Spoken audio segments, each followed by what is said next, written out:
How to be a genius. Geniuses have the upper edge in life. They can handle any challenge in life because of their superior mental capacity.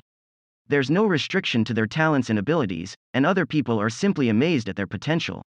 This book shows you the shortest route to become a genius. Now you can transform yourself from an average person into a certified intellectual in a few easy steps. Why be just an ordinary person when you can excel at the things that you really want? Introduction. At first glance, the title of this book, How to Be a Genius, may seem a bit strange. Our usual idea of genius is that it's just something that you are, that you're either born that way or you're not. But this book has quite a different point of view. If genius came from genes, for example, then maybe it would be something completely unchangeable. But, if genius is a result of many factors in a person's life, then we can do something about it to increase, or rather, reveal our own innate genius that up until now has been hidden. And in that case, there may be something, or even a number of things that we can do to discover the genius lying hidden within us. Now, while this title is not a quantitative guarantee that you will be able to increase your IQ by a certain number of points, you can improve, and in this book I am going to try to help you understand why this is possible, and give you some concrete methods and techniques to help you do it. In fact, it is my aim to show you that there are capacities within you that go far beyond what you may have imagined to be possible up till now. So here is your official invitation to put on your genius cape and start off on a new adventure. Are you ready? Here we go. Chapter 1. What does it mean to be a genius? The word, genius, is not by any means a technical term, but when we speak of geniuses, we're thinking of people who go far beyond what is considered ordinary in various domains. And in many cases, these geniuses show their capacities at a very young age. One domain where we often speak of genius is intelligence. Now, intelligence can be broken down into several components. The first of these is memory. Somebody who learns very quickly, and in particular, someone who has a photographic memory, is often considered as a genius. Another component of intelligence is comprehension, the ability to understand complex notions. Also, to be recognized by others as a genius, a person has to be able to communicate their special understanding to other people.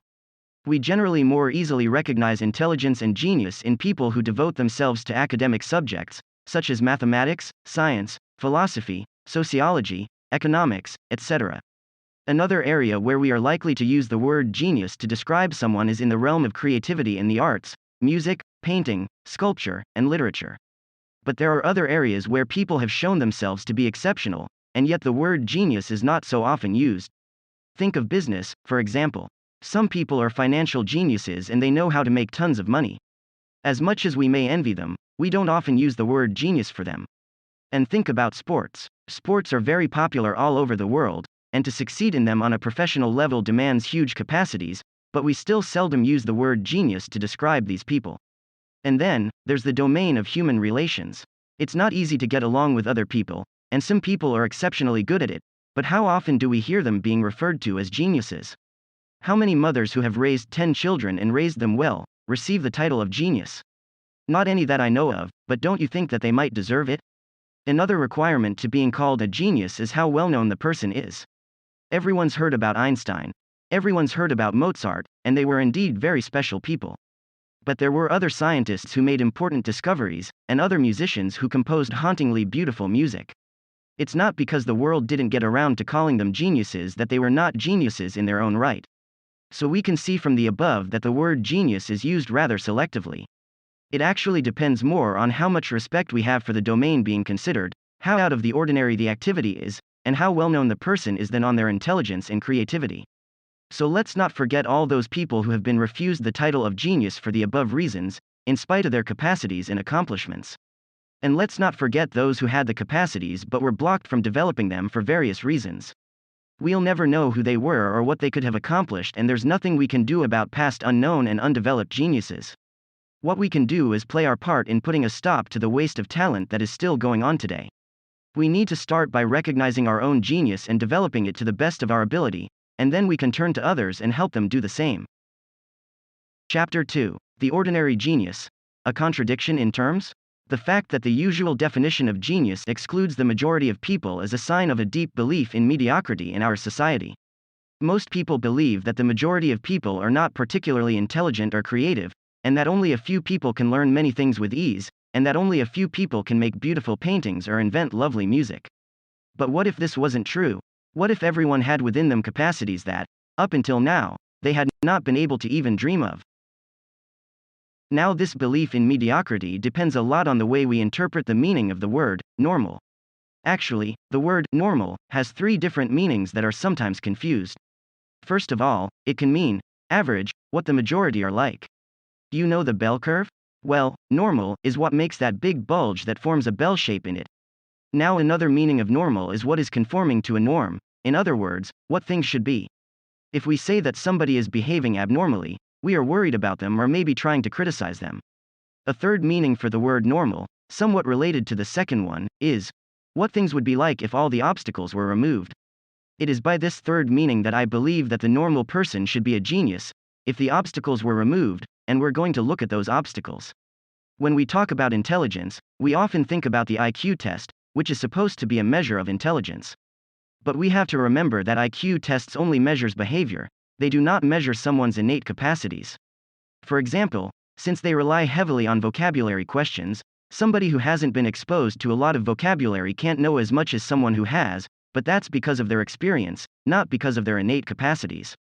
But these people will be measured as having a lower IQ than people who have been exposed to a more varied vocabulary.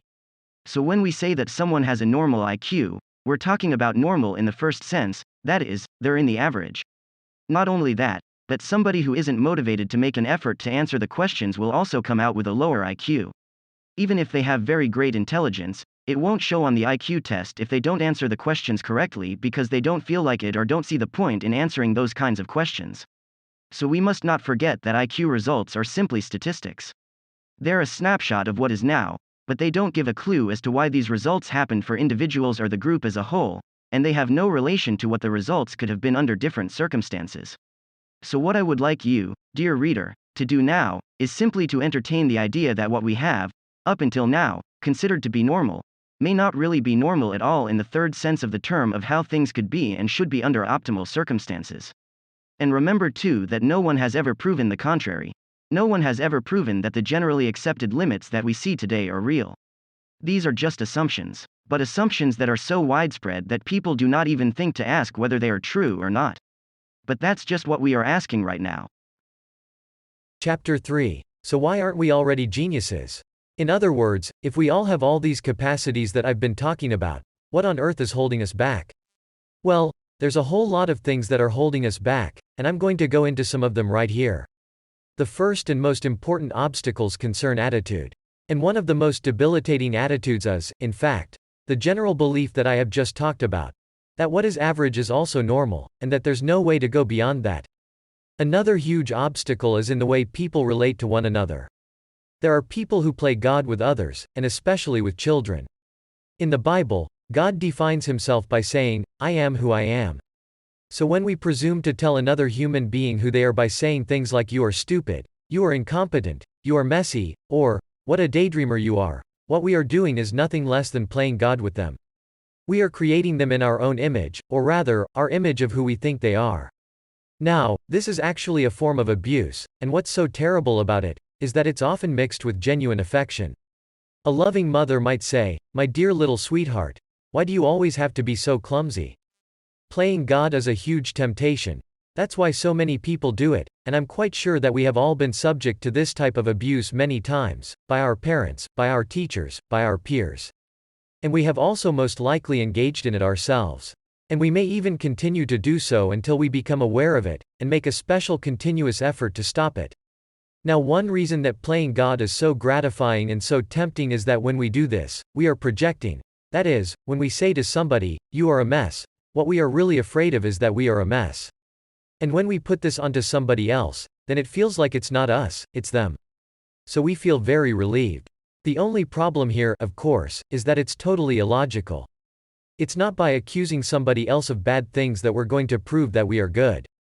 But for some strange reason, this is what seems to go on in many of our heads. I would like you to stop for just a minute, and imagine what your life would have been like if the adults in your life had encouraged you, and said, for example, "That's okay if you don't understand this math lesson. I'm sure you'll get it next time." Or if you had been able to answer, "What if I did spill my milk again? I'm only 3 years old. My muscles aren't fully coordinated yet. It has nothing to do with being clumsy. But they didn't always talk to you that way, and maybe you did conclude that you were too stupid to learn math. And when you were 3 years old, you didn't know about muscle coordination. So how could you realize that you weren't really clumsy when they were telling you that you were clumsy? And so we adopted these beliefs, that we were stupid, or that we were clumsy, etc., etc. Unfortunately, it's very difficult to change those beliefs. On the one hand, many of them were instilled into us in early childhood, when we were most vulnerable and impressionable, and they have become a part of our basic structure, our basic way of thinking. As children we were dominated by authority figures. And to a certain extent today, either the memory of those figures or other authority figures in our present have an influence over us. As I said before, often these, "you are," statements were given to us by people who genuinely loved us, and we may feel that if we change our beliefs about ourselves, we will lose the love of the person who identified us in that way. We might also be afraid, subconsciously, of being punished by them if we go against their ideas about us and declare that we are different from what they decreed. And of course, as children, it gave us a certain feeling of security to have people above us who knew everything and were in control of everything. We might not really want to discover that they didn't know everything and they weren't in control of everything, because then we would feel insecure. And even as adults, when we think we've taken charge of our own lives, still some of these feelings can persist in a subconscious way. And then there's our relationship with our peers. With them we may feel a sense of security if we are like them. There's safety in numbers, right? We may subconsciously wonder what would happen to us if we moved away from the herd and developed excellence to a point where we were no longer average. We might be considered a bit strange by people who think that normal and average are the same thing. We may feel rejected in different ways by our peers if we go too far away from the so-called normal. We may be afraid that we will lose their friendship. They might be jealous of us if we can do something better than they can. Maybe they'll think that we are disloyal by changing and being different from what we used to be. Maybe they'll think we're selfish, or proud. In fact, maybe we have that kind of feeling towards other people who break away from the crowd. In terms of our relationship to our own self, it's very anxiety-provoking not to know who we are. So when people told us who we were, even if it was quite negative, it somehow made us feel more secure. And then there's the fear of change. That's something that's present in all of us to one extent or another. Change often involves moving into a new way of thinking, a new paradigm, and that can be scary and upsetting, even when it's more positive. So in order to develop your capacities and move into the genius category, you're going to have to move out of the average category, and that can be scary. You're no longer in the majority, you're in a minority. You're no longer a child, you're an adult. As an adult, you subscribe to the motto, "To thine own self be true." As an adult, you are able to resist the tyranny of the majority and think for yourself. And as an adult, you are able to put into question authority figures, instead of blindly obeying them.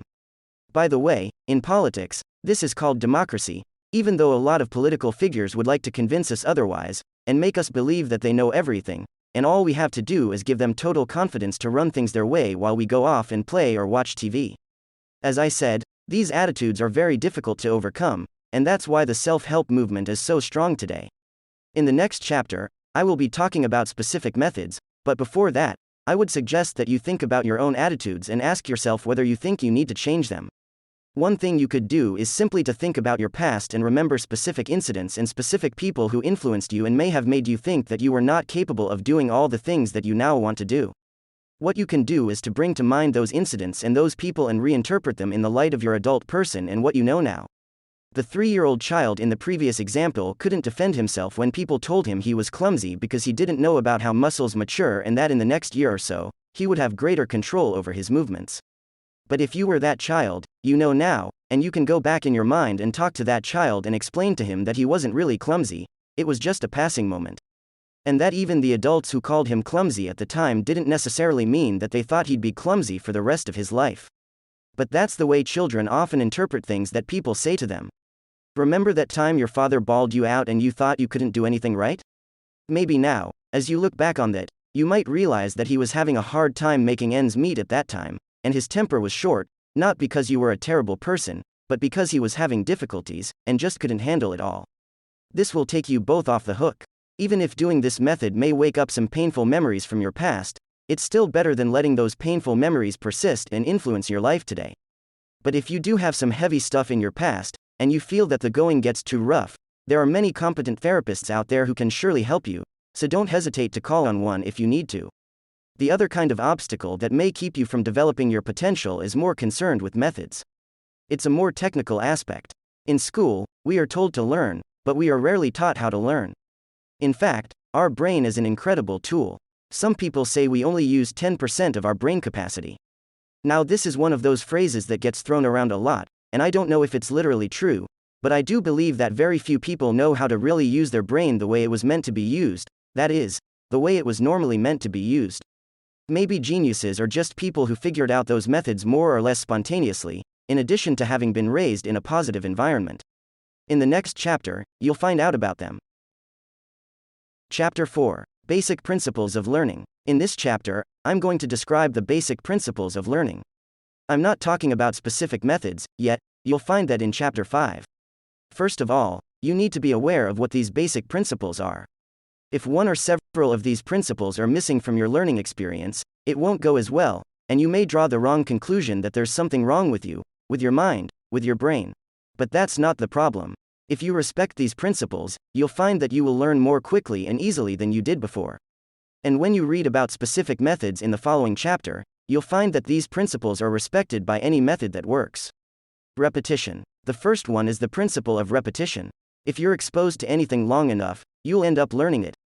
That's how children learn their native language and all the myriad of other things that they learn before they even start school. The problem in school is that the teachers often have so much in their program that they have to teach to the children that they don't feel that they can take the time to repeat often enough for the children to learn. So what they do is, they give homework. Now, homework is not the most popular thing, but its purpose is to review and repeat what was learned in school so that it will sink in. But a lot of kids just hate doing homework, but I wonder how many of them have had someone take the time to explain to them the purpose of homework and the need for repetition. Because of this principle, if you want to learn something, you'd be better off taking numerous short sessions rather than 1 or 2 long sessions to learn something. It's much more effective, and will actually save time in the long run. So let's say that you want to learn a list of terms, vocabulary, anatomical terms that you need for a science class. It could be anything. Write what you need to learn on a piece of paper, and then put it down and then go do something else. An hour or 2 later, take the paper out of your pocket and read it again. And then go do something else. Do this several times or whenever you think of it during the day. This will only take a few minutes at most each time. At the end of the day, test yourself. You may be surprised to see how much you have learned with practically no effort at all. Chapter 5. Specific Methods and Techniques to Boost Your Learning Power. In this chapter, I'm going to tell you about some specific methods you can use to increase your learning abilities, or rather, to better use the abilities that you already have, but that you didn't know you had. You will find that all of them are based on the principles that I outlined in the last chapter, and of course, it couldn't be otherwise. Accelerated learning. Accelerated learning was developed by Georgy Lozanov in Bulgaria in the 1970s. It's a very complete method, but here I'm going to explain one technique taken from the larger method. This technique is extremely useful for memorizing lists, vocabulary words in a foreign language, anatomical terms, historical facts and dates, etc. Here is how it works. First, you organize the material that you want to learn. For example, a list of scientific terms you want to learn with their definitions. Once you have your list, take each term or fact one after the other, and spend 4 seconds reading the item, aloud or silently, and then take 4 seconds of silence before going on to the following item. For each item, follow this rhythm of 4 seconds plus 4 seconds. This will give it time to penetrate into your mind and memory. During this time, you should keep your attention fixed on the thing you're learning. When you've finished reading your list, then you go back to the beginning of your list and do the same thing over again a second time. This time, though, you will add music to the background. But not just any music. It must be music taken from the Baroque period, and it must be a largo movement, that is, around 60 beats per minute. This is a slow, calm rhythm that will help you to relax and concentrate, and very possibly put you into an alpha brainwave state. I don't think anyone really knows why it has to be Baroque music. Mozart or Beethoven will not have the same beneficial effect. Some composers from that period that you can choose from are Vivaldi, Handel and Bach. Play it at a low but distinct volume, and while this music is playing in the background, go through your list in the same way you did the first time. When you've finished, then test yourself. You will probably be amazed with the results. And even if your first try is not amazing, you'll find that you can improve with practice. If 4 seconds isn't long enough to repeat your items, you could try 6 or 8, adding the same amount of silence after it. You can also experiment with the number of items in your list. I would suggest 20 or 25 to start with, and then adjust up or down, depending on whatever works best for you. For example, the list may be too long if you find that you don't learn the items at the end, so then you could try doing fewer items at one time. After some practice, you may find that you can do more at one time. And if there are a few items that you didn't learn the first time, no problem. Just apply the same process again to the remaining items. It's also helpful before you start to do some kind of relaxation exercise, such as deep breathing, and also to remind yourself that you are capable of learning all of these items quickly and easily. If you are too skeptical, then your results may not be as good. You should be aware of the paradigm shift effect here. If you have always had a certain idea of how much time it takes to learn something, for you personally, and even more, for people in general, and then all of a sudden this barrier is smashed to smithereens by a method that helps you to learn so much more quickly, then something in you may resist this because it's so different from what you have experienced in your life up until now. Even though the fact that you are reading this book means that you are probably much better prepared for this than many other people, it may still come as a shock to you. If you wonder why it's such a shock when it's just what you wanted, then remember what we said in the second chapter, about how difficult it is to change the ideas that you have about yourself, even when it's a positive change. You should also be mindful of this if you introduce this technique to others. They may not be as psychologically prepared for it as you are. I can assure you, from using this method myself and on several other people, that it really does work. It may take a little tweaking at first, but if you persist with an open mind, you will get results. What is sad is to realize that accelerated learning was developed in the 1970s, and it has been used by thousands of people in various contexts and proven to be effective, and still today most people do not know about it, and it has not received the attention it deserves from educational systems. Brain gym. Brain gym is another very interesting and useful method. Brain gym is a branch of kinesiology, which uses the muscle test to communicate with the subconscious mind. The muscle test is based on the principle that when a person is under stress, their muscles become weaker. This is a subtle reaction, but if you isolate just one muscle and then put light but firm pressure on it, you can detect this reaction and distinguish between a weak response and a strong response. When the person is in a state of stress, the muscle will not hold, but if they are in a positive state, the muscle will remain firm. In this way you can ask a person a question, and get an answer from their subconscious mind, because if there is a problem, the subconscious mind will reveal it even if a person is not consciously aware of a conflict. Using the muscle test, a brain gym practitioner will take a snapshot of the brain profile of a person, that is, they will determine which brain hemisphere is dominant in a person, and also which eye, ear, hand and leg is dominant. Then they will work to bring the person into a state of integration where both brain hemispheres and both sides of the body are acting in harmony and in concert. Brain gym is often used for children who have problems in school. Take for example, a problem with reading.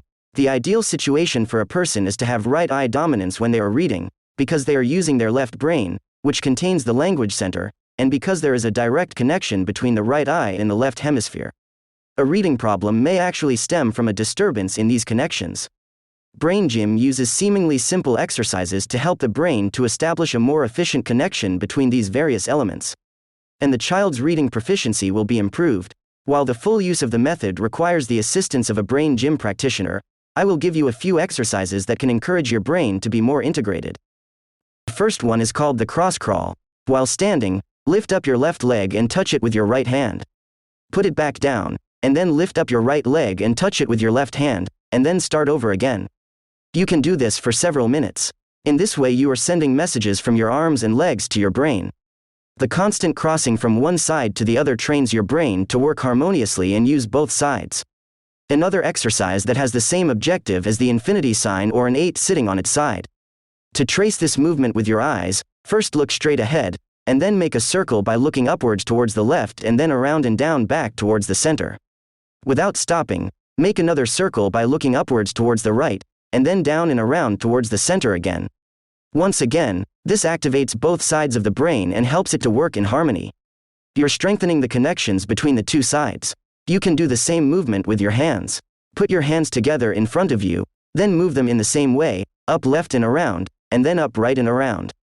Try to make as large a circle as you can, and work on making your movement fluid, with both sides of equal dimensions. If one side is bigger or more harmonious or easier for you than the other, then this may indicate that you are more comfortable with the brain hemisphere on the other side. This movement can be done with both hands together, and then with each hand individually. You can also do it in writing on a piece of paper or on a blackboard. The infinity sign can even be used for healing. Tracing it over a painful area of your body can help get the energy moving. Here again, you may find yourself faced with another paradigm shift, but why not try it? It doesn't cost anything, it doesn't take long, it's not painful, and it doesn't have any noxious side effects. The only thing you have to lose is your old paradigm. Brainwave entrainment. Brainwave entrainment is also a very promising method. In the last chapter I explained how we absorb information more easily when the brain is on an alpha level. So if there is a way of getting yourself into this alpha state, then you can learn better. This is just what brainwave entrainment does. There are different methods of brainwave entrainment. Some use light and some use sound. Whether by light or sound, a rhythm is created on the desired frequency, and by looking at or hearing these rhythms, the brain then begins to emit the same frequencies. This does not mean that the brain is only on that particular frequency, but that there is an increase of it. Meditation. Scientists have tested people while they were meditating and found that there is an increase in alpha waves in people who meditate, so this can be used also as a means of getting into an alpha state in order to facilitate learning. It takes longer and is more difficult than just listening to a recording, but it has many other advantages and benefits. Relaxation. Similarly to meditation, relaxation can help you get into an alpha state, as well as reducing stress. Relaxation is often combined with and facilitated by deep breathing, and an increase of oxygen will also be of great benefit to your brain cells, as well as to the rest of your body. Subliminal messages. These are used extensively to help a person to change their beliefs by repeating positive affirmations.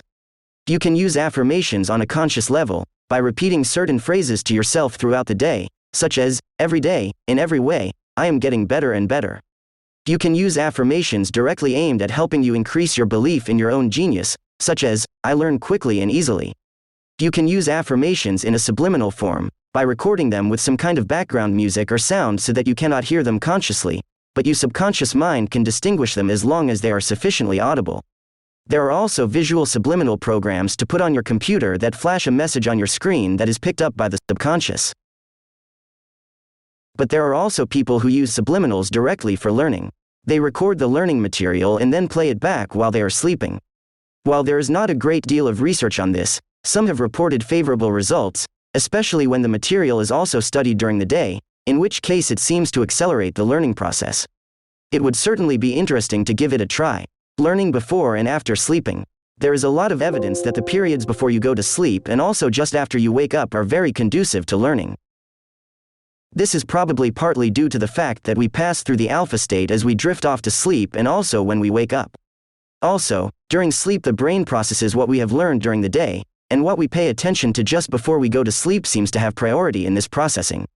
This is also a good moment to do affirmations, and to ponder a problem that is bothering you, while asking your subconscious to continue to work on it while you sleep. The expression, I'll sleep on it, corresponds to something real.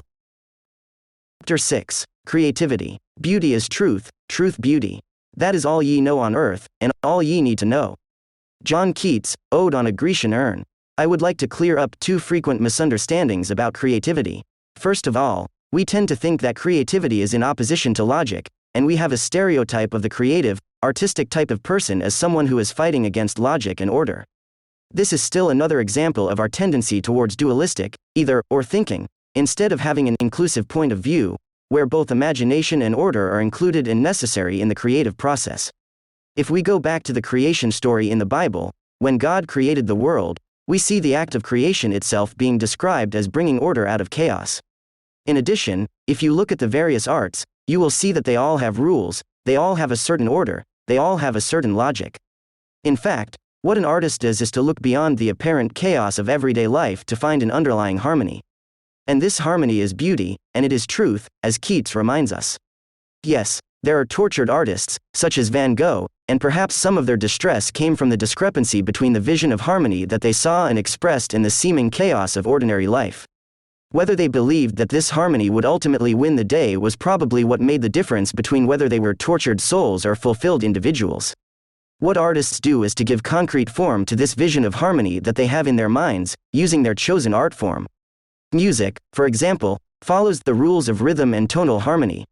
If you look at a musical score, you will see that it contains measures, which contain a certain number of beats, which are divided into subcategories, such as quarter notes, eighth notes, etc. Music theory also describes rules of harmony, where certain combinations of notes are considered more pleasant and acceptable than others. Painters also follow certain rules. The rules that a painter follows concern color combinations and form. If a painter wants to render a 3D image on a 2D medium, he has to follow the rules of perspective.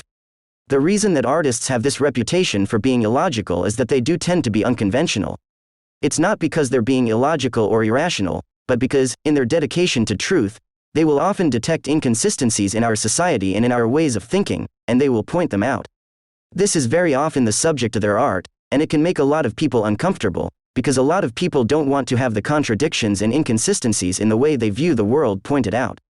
And so they will reject the artist and say that he or she is the person who is being illogical, because their logic does not fit in with the logic of the person who is criticizing them. The second misconception is related to the basic thesis of this book. Just as people tend to think that only a small minority of people have great intelligence, they also see artists as being very rare and special individuals. Artists themselves don't always see it that way. The writer Antoine de Saint-Exupéry said, "Each man carries within him the soul of a poet who died young." The creativity is there, but so often it goes unrecognized or is even repressed because of these two misconceptions. How many people have been cut off from this wonderful part of their own being because they couldn't imagine themselves being invited into such an exclusive club, or because they felt that the only way to embrace creativity was to reject logic? In fact, how many artists have led unstable lives as they tried to live up to the image of the extravagant bohemian? So let's take a look at some of the creativity that is present in our lives, in others and in ourselves, beyond what we call the fine arts. Think of haute couture, the art of creating beautiful clothes. Think of gastronomy, the art of creating delicious food. Think of all the different crafts, pottery, patchwork quilts, carpentry. Think of all the everyday objects that we have in our homes. Think of all the things we put on our bodies to embellish them and make them more beautiful: clothes, makeup, jewelry. All of these have been designed by artists. And when we choose pleasant clothes combinations in jewelry and put on makeup, we are being artists. And then there are hairstylists, gardeners. All of these people are bringing order out of chaos. There is much art and creativity in human relations. Think of a parent who has to draw upon all of his creativity and ingeniousness to comfort a crying child. Unfortunately, some people use their creativity to invent dishonest schemes to separate others from their money. We call them con artists. And then there are inventors, architects, and software developers, who combine creativity with technical competence. This is only a partial list, because creativity is present in so many aspects of our lives. I'm sure you can think of many more. How to bring out your creativity before discussing specific methods, I would like you to do a preliminary exercise. 1. First, recognize how creative you already are. It could be in everyday activities, such as cooking and gardening, or maybe you have a great sense of humor and you know how to make people laugh. That is truly creative. Or perhaps you're particularly good at making excuses to get out of doing something you don't want to do. That counts too. 2. Secondly, I would like you to recognize the appreciation that you have for others' creative endeavors. Who do you admire for their creativity? How do they manifest their creativity? How does it make you feel? 3. It's time to make a confession. You, dear reader, are a creative person. It's in your nature, even if up until now it has been suppressed to a greater or less extent. How could I possibly know this about you? Well, first of all, you wouldn't be reading this book if the subject didn't hold any interest for you. And even if in the preceding part of the exercise, you weren't able to see creativity in yourself, if you can recognize it in others, then that means that you have it in yourself. Otherwise, you wouldn't be able to recognize it and know what it is. 4. There may be some resistance in you to this notion. If you've always considered yourself as someone who is not creative, and then someone, me, comes along and says that, in fact, you are creative, this can provoke one of those paradigm shifts in your thinking. Instead of only seeing creativity as something external to you, only in others, you now see it in yourself. And it might be a bit of a shock. And pleasant shocks are still shocks. So before you go on to the following section, which will discuss different methods of enhancing and bringing out your creativity, you would do well to gauge the degree of resistance that you find in yourself. If you find a high degree of resistance, it would be a good idea to use one of the many self-improvement methods out there to find ways to reconcile yourself to the idea that you are a creative person before you go on to the specific methods. You can also use the method that I described at the end of Chapter 3. As I said before, creativity is in no way in contradiction with order and logic, but it takes the same materials that others have used and puts them together in new and different ways. A musician doesn't invent new frequencies, he takes the ones that are there, but he organizes them differently, with different harmonies, different melodies, different rhythms from what has been done by others. So creativity involves a great flexibility of mind. It involves seeing things in new and different ways. This is what some people call thinking out of the box. There are several methods that we can use to help us to learn to think out of the box. Brainstorming. One of these methods is brainstorming. Brainstorming can be done alone or in a group. It can be used to help you solve a particular problem, or it can be used as an exercise just to boost your creative abilities. In brainstorming, you take a problem and you try to find solutions by writing down everything that comes into your mind without passing judgment on them, no matter how silly or illogical or impractical they may seem. Doing this helps you look at the problem or situation from different angles, which you might not be used to doing. And it can very well lead to a new and better procedure or method in whatever you are doing, or a solution to a problem that you have. Role-playing. Role-playing is another way to develop your out-of-the-box thinking. In role-playing, you pretend that you are somebody else, and you try to imagine what it's like for that person, what that person thinks and feels. You can practice role-playing all by yourself or with others. Role-playing takes you out of the box of your own habits, your own feelings, your own reactions. You could imagine what it would be like to be another person, past, present, or future, or you could imagine being an animal, or even an inanimate object. What would it be like to be a mountain? And why not role-play a creative person? This would have the added benefit of helping you to move into your new role of being a creative person yourself. Cultivate a sense of humor. Humor is based on surprise, the surprise that comes from being led to expect one thing and then to be confronted with something else. Isn't that a fun way to learn to think out of the box? Brainwave entrainment. While alpha waves are related to learning, theta waves are related to creativity. So training your brain to produce more theta waves could very well help you to increase your creativity. Jump in and do it. One of the best things that you can do to develop your own creativity is to just jump right in there and do something creative. If you've always wanted to sing, join a chorale. If you've always wanted to learn how to draw, go to a drawing class. Or just get out a piece of paper and a pencil and start drawing something. If you love to cook, throw out that cookbook and create a new dish of your own. Of course, you can do all of these things on your own, but I would strongly suggest finding a teacher or a group to do it with, because this will help you to develop your identity of being this kind of creative person. If you go to a drawing class, you may find other people, who like you, never had dared to think that they were able to draw. And now, like you, they are taking the plunge. They are wonderful role models, and you, in turn, will be a role model for them. And your teacher will be there to encourage and guide you. Tap into your subconscious mind. Many creative people say they don't really know where their creative ideas come from. Some authors, for example, will describe how the characters they have invented seem to take on a life of their own and lead the story to a conclusion that they hadn't imagined when they started writing it. Several of the methods mentioned in this section and in the section on learning can be helpful in this regard. You can also use the power of intention. Decide and proclaim that you want to be more receptive to what your subconscious mind sends you, and then make an effort to be more attentive to these messages. Conclusion. There are more things in heaven and earth, Horatio, than are dreamt of in your philosophy. Shakespeare, Hamlet. It is the fervent hope of this author that the end of this book will mark the beginning of your own adventure into the discovery of your genius. I have given a few signposts to help you on your way, but you may soon find yourself exploring uncharted territory. For this you will need a combination of confidence and humility. This may seem contradictory, but in fact, it is only when you have sufficient confidence in yourself that you can have an inkling of all the many things that you don't know without feeling crushed by it, but rather with the sense of awe that we feel when we look at a star-filled sky.